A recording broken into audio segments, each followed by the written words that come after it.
ఎగబడతాం. అక్కడ వేసి అన్ని చూడరా, ఎంత కొట్టుకుంటున్నారు వాళ్ళు, ఎంత వాక్యం విన్నారా, ఎంత సభలు పెట్టారా, ఎంత బాగుందిరా చూడరా. వారికి ఆత్మీయంతా ఎగబడుతుంది. ఏం ఎగబడతామో, ఏం ముట్టుకుంటామో, ఏ ఒక్క పూట ఒక గంట లేటిగా ప్రాణం పోయిద్దా, దస్తామని ఏమన్నా అంటే శరీరం మీద నన్న మక్కువ, కడిపే వారి కడిపే కడిపే. ఇస్సాకు యొక్క ముగింపుకు వచ్చేటప్పటికి ఎలా ఉందంటే, తిండి మీద మనసు పెట్టినాడు. తినాలి తినాలి తినాలి, శరీరం మీద మనసు కలిగి వచ్చినాడు. తినే ముందు అంటున్నాడు, కుమారుడు పిలిచినాడు, ఓ నా కుమారుడా, నువ్వు వెళ్ళి వేటాడి ఒక నాకు ఇష్టకరమైన భోజనం సిద్ధపరిచి తీసుకున్నాడు, అప్పుడు నేను నిన్ను ఆశీర్వదిస్తా అంటున్నాడు. ఈ సంభాషణ ఎవరు అంటున్నారు? ఎవరితో మాట్లాడుతున్నారు ఇక్కడ? ఎవరు? ఇస్సాకు ఎవరితో మాట్లాడుతున్నాడు? యేసేపు. ఈ సంభాషణ ఎవరు వింటున్నారు? చూడండి, 5వ వచనం. ఇస్సాకు తన కుమారుడు యేసేపుతో ఇట్లు చెబుతుండగా రేపుక వినుచుండెను. యేసేపు వేటాడి మోసం తెచ్చుటకు అడవికి వెళ్ళాను. ఇప్పుడు ఈ సంభాషణ ఎవరున్నారు? రేపుక ఇది ఉన్నప్పుడు ఏం చేయాలి? సరే, నువ్వు చేయాల్సి చేసుకో, నేను చేయాల్సి నేను చేసుకుంటా అంట. ఏమంటే నువ్వు చేయాల్సి నేను చేయాల్సి చేస్తాను అంటే భార్య భర్తల మధ్య ఏం లేదు, సరైనటువంటి ఏం లేదు, ఆత్మ సంబంధమైన సంబంధం లేదు. ఆత్మీయంగా ఆలోచించుకొని ఆత్మీయంగా కూర్చొని నిర్ణయించుకోవడము, లేదా కూర్చొని ప్రార్థించుకోవడము, కుటుంబ ప్రార్థన వరకు లేదు. ఏంటని చేసే పని దేవుడు ఏమని వాగ్దానం చేస్తున్నాడు? చిన్నవాడు పెద్దవాడికి, చిన్నవాడు పెద్దవాడికి ఎవరు కాదు కదా, పెద్దవాడు చిన్నవాడికి దాసుడు అవుతాడని దేవుడు వాగ్దానం చేయలేదా? దేవుడు నీతో మాట్లాడలేదా? నాతో మాట్లాడలేదా? ఏం మాట్లాడుతున్నావు? అతను ఆస్వాదించడం ఏంటి? అతన్ని ప్రత్యేకం చూడటం ఏంటి? చిన్నవాడు నీ కుమారుడే కదా. దేవుడి ఉద్దేశం ఏంటి? దేవుడి సంకల్పం ఏంటి? దేవుడికి ప్రణాళిక ఏంటి? దేవుడు మనం ప్రేమించి ఇద్దరు కుమారునిచ్చాడే, నువ్వేంటి ఆ వ్యక్తిని ప్రేమించడం, ఆ వ్యక్తిని ఆశ్రయించడం ఏంటి? ఇది సరైనదా అందా? ఏమన్నా అంటే భార్య భర్తల మధ్య ఏం లేదంటే సరైన సంబంధం లేదు. వారి కుటుంబంగా చేరి ప్రార్థన చేయటం కానీ కుటుంబం బలిపెట్టి వారి మధ్య లేదు. భార్య భర్తల మధ్య ఆత్మీయత లేకపోతే ఆ కుటుంబం పతనమే. ఆ కుటుంబం నష్టపోతుంది, ఆ కుటుంబం నిర్లిస్తుంది. ఆత్మీయులే ఆరంభం బాగుంది. ఇస్సాకు ఆరంభం చూస్తే ఎంత ఆశ్చర్యంగా, ఎంత గంభీరంగా ఉంటుంది. దేవుడే తన జీవితాన్ని ఆస్వాదించినాడు, ఫలింపులను తీసుకొచ్చినాడు, క్రమక్రమ అభివృద్ధిలో తీసుకుని వచ్చినాడు. అలాంటి ఆత్మీయత కలిగినటువంటి ఇస్సాకు యొక్క జీవితం చూస్తే మందదృష్టి కలిగిన వాడే, ఆత్మీయ నేత్రాన్ని కోల్పోయి ఏది సత్యమో ఏది అసత్యమో గ్రహించలేని, ఏది దేవుడి చిత్తమో ఏది దేవుడి చిత్తం కాదో గ్రహించలేని మంద స్థితిలోనికి వచ్చినాడు. అందుకే తన పెద్ద కుమారుడు పిలిచి అన్నాడు, నేను నిన్ను ఆశీర్వదిస్తాను, నాకు ఇష్టమైన భోజనం సిద్ధపడుతూ తీసుకున్నాడు. ఇతను శరీర సంబంధిగా కనబడుతున్నాడు, శరీరానికి ప్రాధాన్యత ఇచ్చినాడు. తన కుమారుని ఆశీర్వదించడానికి భోజనం మీద ఆధారపడుతూ ఉన్నాడు. అంతకుముందు భోజనం చేయలేదా? భోజనం దొరకదా? ఆయనకి ఇష్టమైన భోజనం చేయలేదా? అయితే ఆత్మీయంగా ఇంటి యజమానుడు బలహీనమైపోతే ఇంటి యజమానుల పరిస్థితి ఎలా ఉండదు? అప్పుడు అంది ఏడపోయాడు, ఎవరు? పెద్ద కుమారుడు వెళ్ళిపోయాడు. అప్పుడు అంది చిన్న కుమారుడు పిలిచింది, ఎవరిని? యాకోబు, నాయన రారా, మీ నాన్న ఇలా చేయబోతున్నారా, కాబట్టి నువ్వు వెళ్ళేం చేయాలి తెలుసా? నువ్వు వెళ్ళు, మన మందులో మంచి కొవ్వినటువంటి గొర్రెలు తీసుకో, దాన్ని వధించి తీసుకురా. మీ నాన్నకి ఇన్ని సంవత్సరాలు వండి పెట్టా, ఎలాంటి రుచి అంటే తెలుసు, తింటాడో నాకు తెలుసు, అంత నమ్మిగానే ట్రాక్ చేస్తా, నువ్వు పో అంది. ఆ కుమారుడు అన్నాడు, అమ్మా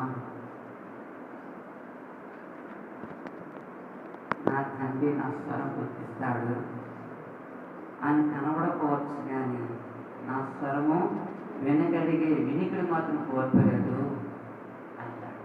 అందుకే ఆమె చూడండి 12వ వచనం, ఒకవేళ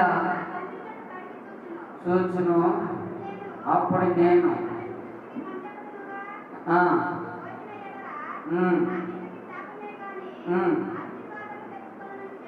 చెప్పాను. యాకోబు అన్నాడు, తల్లి నీ మాట చెప్పు నేను చేస్తున్నానుకో, నా స్వరం గుర్తుపెట్టి ఆశ్రయించడం ఏమో కానీ నన్ను చేపించడంతో నా పరిస్థితి ఏంటి అంటే ఏమంది, ఓ పిచ్చోడా, నాకు ఎలా మోసం చేయాలో తెలుసు, మీ నాన్న ఎలా దారి తప్పించా నాకు తెలుసు, నేను కూడా అట్లా చేసేవాడిని. ఎట్లా చేసేవాడిని, నాకు ఇష్టమైన దాన్ని కొనుక్కునేవాడిని, ఆ విషయం చెప్పను, ఆయన సంతోషంగా ఉన్నప్పుడు చిన్నగా చెప్పి కోపం లేకుండా నేను సాధించేవనరా అని ఏం చెప్పిందో మరి అంది. లోక జ్ఞానాన్ని ఆధారం చేసుకుంది. అతని శరీర సంబంధం అయిపోయాడు, ఈమె లోక సంబంధం. లోక సంబంధమైన జ్ఞానం ఆధారం చేసుకొని అంతే, నువ్వేం భయపడద్దు, ఒకవేళ ఆ శాపమైన వస్తే నా మీదకి వచ్చింది కాక నీకేమి కాదు, పో, నా దర్శకత్వంలో అమోఘంగా నటించాలి. ఏం చేయాలి తెలుసా, నువ్వు తీసుకొని రా, నేనేం చేయాలి నేను చెప్తా. మోసం తీసుకొచ్చినాడు, చక్కగా వండింది, ఆ యొక్క శర్వాన్ని కప్పేసింది, ఎక్కడెక్కడ తొడతాడో ఎక్కడ ఎదుగుతాడో నా సంగతి ఎవరు తెలుసు, తన భార్యకు బాగా తెలుసు. ఎందుకంటే కొన్ని సంవత్సరానికి వస్తుంది, వాళ్ళ ఆయన ఎక్కడ చేయబెడతాడో యాకోబు తెలియదు, ఎవరు తెలుసు, తన భార్య సంతకి ఎక్కడ కప్పిందంట, చేతుల మీద కప్పింది, తర్వాత భుజాల మీద కప్పింది. ఆయన చేయబడి అక్కడే పెట్టినాడు. అంటే వారి ఆత్మీయ ఎట్లా దిగజారుతున్నట్టు చూడండి. ఒక వ్యక్తి శరీర సంబంధం అయిపోతే తన భార్య లోక సంబంధం అయిపోయి లోక జ్ఞానం ఆధారం చేసుకుంది. వారిద్దరు కలిసి ఏంటి మనం చేసే పని ఏంటి, దేవుడు మనకు పిలిచినాడు, మనం ఏర్పాటు చేస్తున్నాడు, మనం ప్రార్థన చేయగా దేవుడు ఇద్దరు కుమారులు ఇచ్చినాడు, దేవుడే వాగ్దానం చేస్తున్నాడు, పెద్దవాడు చిన్నవాడు దాసులు అవుతాడని. ఈ వాగ్దానాన్ని ఎందుకు ధృవీకరిస్తున్నాం, దేవుడి చిత్తము దేవుడి సంకల్పాన్ని గురించి మన ఆలోచించలేదు అని కలిసి వచ్చి ప్రార్థన చేసి దేవుడి చిత్తంలో కొనసాగే ఆత్మీయతను కోల్పోయినాడు, వారు దిగజారిపోయినారు. పిల్లలు పెంచే విషయంలో తారతమ్యం చూపిస్తున్నారు. పెద్దవాడిని తండ్రి ప్రేమిస్తుంటే చిన్నవాడిని తల్లి ప్రేమిస్తుంది. పెంపకంలో కూడా తారతమ్యం వచ్చేసింది, వ్యత్యాసం వచ్చింది. రెండు కళ్ళే, కానీ వ్యత్యాసం ఈనాడు కుటుంబంలో పిల్లలు పెంచే విషయంలో వ్యత్యాసం చూపించాలంటే ఆ పిల్లలు నీ నుండి దూరం అయిపోయి ఆ యొక్క శ్రమను అనుభవించాల్సిందే.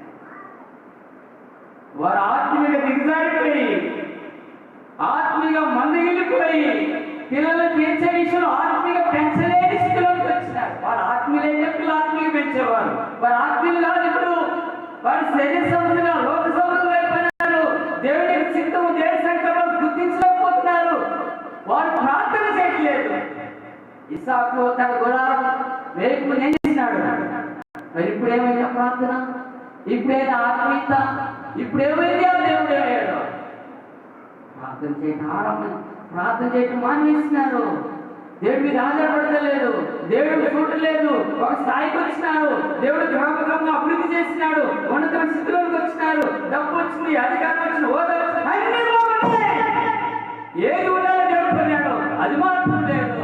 ఈనాడు సంఘంలో అది లేదు, అన్ని ఉన్నాయి. డబ్బు ఉంది, అధికారం ఉంది, పరిచయం ఉంది, పరిచయం చేసేవాడు. చూపించగలిగిన దేవుని సంతోషపరచగలిగిన వ్యక్తులు సంఘంలో కరువైపోయినారు. నా కుటుంబాలు పొందుతుంది. పిల్లలు గదిబిది కొట్టుకుంటారు, తిట్టుకుంటారు, అడుచుకుంటారు, గొడవలు రకరకాల పరిస్థితి అంటే ఎక్కడ నుండి వచ్చింది? ఆత్మీయతను బట్టి వచ్చింది వాళ్ళకి. ఈరోజు మనం ఎలా పెంచుతున్నాం? మన ఆత్మీయులైతే ఆత్మీయంగా పెంచుతాం. ఆత్మీయ వాడిని పెంచడానికి ప్రార్థన చేస్తూ ఉంటాం. కానీ ఇద్దరు భర్త చూస్తేనేమో శరీర సంబంధి, భార్య చూస్తేనేమో లోక సంబంధి. వారిద్దరు కలిసి ప్రార్థన చేయగలరా? ఇద్దరు కలిసి దేవుడి చిత్తాన్ని కనుగొనగలరా? వారిద్దరు కలిసి పిల్లల దైవికం పెంచగలరా? దేవుడిలో వారిని నిలబెట్టగలరంటే నిలబెట్టలేదు. అయితే యాకోబు ఇంట్లో నిప్పుడు పెట్టుకోవాలా, తన ఇంట్లో ఉంటూ తల్లి మాటలు వింటూ తల్లి చాటును దాగినవాడు. కానీ యేసు మాత్రము అడవి పిల్లవాడు, వేటాడేవాడు, మోసం చేసేవాడు, ఇంటిని పోషించేవాడు, తండ్రికి అంతగా నిలబడ్డవాడు, బాగా ఉండేవాడు. యాకోబు అయితే సుకుమారుగా పెరిగినాడు. ఏ కష్టం తెలియదు, ఏ పరిస్థితి తెలియదు. కానీ తల్లితో పాటు ఉన్నాడు కాబట్టి ఏం నేర్చుకున్నాడు? వంట నేర్చుకున్నాడు. ఏం నేర్చుకున్నాడు? ఈరోజు బతకాలంటే అతను రాలేదు, వంట నేర్చుకున్నాడు. అమోఘంగా తయారు చేస్తాడు. అయితే తల్లి మాట విని యాకోబు ఆహారం వచ్చినాడు. తండ్రి దగ్గరకు వచ్చినాడు. తండ్రి దగ్గరకు వచ్చి తల్లి ఇచ్చినటువంటి సూచనలు, సలహాలు తీసుకున్నాడు. తల్లి యొక్క దర్శకత్వంలో యాకోబు అమోఘంగా నటిస్తున్నాడు అన్నాడు. చూడండి ఏం చేస్తున్నాడు.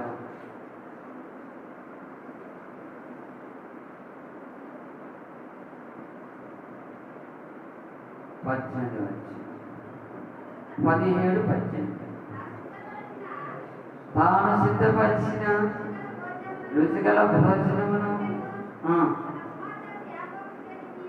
ఇయ్యగా తండ్రి ఎందుకు వచ్చి నా తండ్రి పిలవగా, ఏమి నా కుమారుడా నీవెవరని అడిగాను. అందుకు యాకోబు, నేను యేసేపు అను నీ దేశ కుమారుడు. ఎవరంట ఆ వ్యక్తి? యాకోబు ఏమంటున్నాడు? నేను నీ దేశ కుమారుడైనా యేసేపును. ఎవరు చెప్పని మాటలు? యాకోబు ఎవరు తెలిపని మాటలు? తల్లి తెలిపింది. నువ్వేం చెప్పాలో, ఎలా మాట్లాడాలో, ఎలా ఉండాలో తల్లి అమోఘమైపోతుంది. నేను నా భర్తను మోసం చేయగలిగా, నువ్వు కూడా మోసం చేయొచ్చు. ఎలా మోసం తెలుసా? ఇదిగో ఇలా చేయి అంది. వెళ్ళాడు. తండ్రి నేను దేశ కుమారుని ఏసేపునంటే తనకు అనుమానం వచ్చిందా రాదా? వచ్చింది. వచ్చినప్పుడు ఏం జరిగింది చదవండి. చదమ్మా. తర్వాత వచ్చిన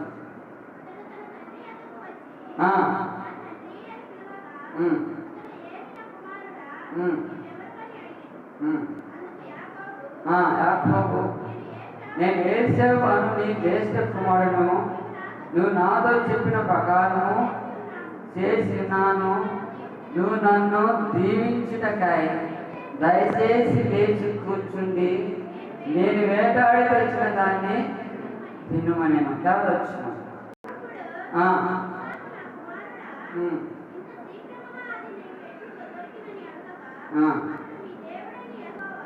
అతడు నీ దేవుడిని యెహోవా నా ఎదురు దాన్ని రప్పించి చేతనే. ఏమంటున్నాడు ఇప్పుడు? అనుమానం వచ్చింది. అయ్యా, ఇంతకు ముందు నా ఎదురు చెల్లావు, అప్పుడే వేటాడి మోసం తెచ్చి మళ్ళీ వండి నా దగ్గర ఇంత త్వరగా వచ్చావయ్యా అన్నాడు. అప్పుడు ఏమన్నా తెలుసు అతను? నీ దేవుడిని యెహోవా నా ఎదుటికి ఏం తెప్పించినాడంట. దేవుడు కూడా అర్థం కడుతున్నాడు. ఎవడే పెడితే అంత మన కూడా అంటారే, మామ వచ్చారా ఏదో తండ్రా తల్లిదండ్రులు రే మామ వచ్చారు చిత్రాడరా, వాడికి చిత్రాడతాడు. కొంతకాలం తర్వాత చేయడానికి చేస్తాడు. అయితే ఇప్పుడు యాకోబు తల్లి చెప్పినట్టు వెళ్ళినాడు. ఏం చేసినాడు? తండ్రిని మోసం చేస్తున్నాడు. మోసం చేయట ఎక్కడ నేర్చుకున్నాడు? ఎక్కడ నేర్చుకున్నాడు? తల్లి ఒడిలో నేర్చుకున్నాడు. ఎలా మోసం చేయాలి అక్కడి నుంచి ఆరంభమైంది మోసం చేయట. అంటే అయిపోయాడా? అయిపోలా. తర్వాత ఎవరు మోసం చేసినాడు? తండ్రి